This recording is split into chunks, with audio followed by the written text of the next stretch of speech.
call me something of a skeptic, but I've always wondered why they do the in-flight safety briefing. Not why they do the entire thing, but why they do the bit about the life jacket under your seat and the in case of a landing on water. I've been known on several occasions to ask people, particularly my wife who used to work with someone who was a long-haul pilot, saying, well, surely planes never land on water. What is the point of having all that? And yesterday's events on the Hudson River show just how wrong I am. Indeed, planes can and do land on water, and in this case, thanks probably to the genius of Chesley B, Sullenberger III, they can do so safely and without causing major injury to those on board. And it got me thinking, really. It got me thinking about the pilot,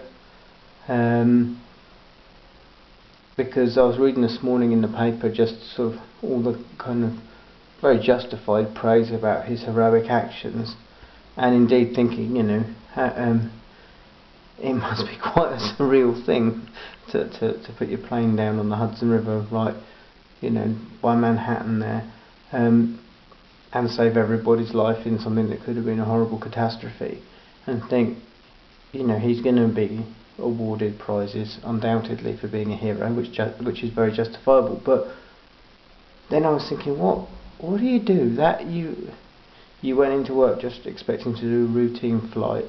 You suddenly do something that makes the sort of global news for being this incredible life-saving feat. Will you ever top that? Will you ever want to top that? I don't know. It just got me thinking, how does he feel right now? You know, he did his job, but he's a hero, and justifiably so. But is he ever likely to repeat something like that? And how does that make you feel? And I don't know. I am not a hero in that mould, but in any way, shape or form. I've never done anything dramatic or heroic like that, at least not that I can remember. And I don't know if anyone out there watching this video has ever done anything dramatic like that. I've not heard of, you know, I don't know. I am lost for words now. But I'm just wondering, how does it feel to be him, Sullenberger, right now? How do you work with what you've just done?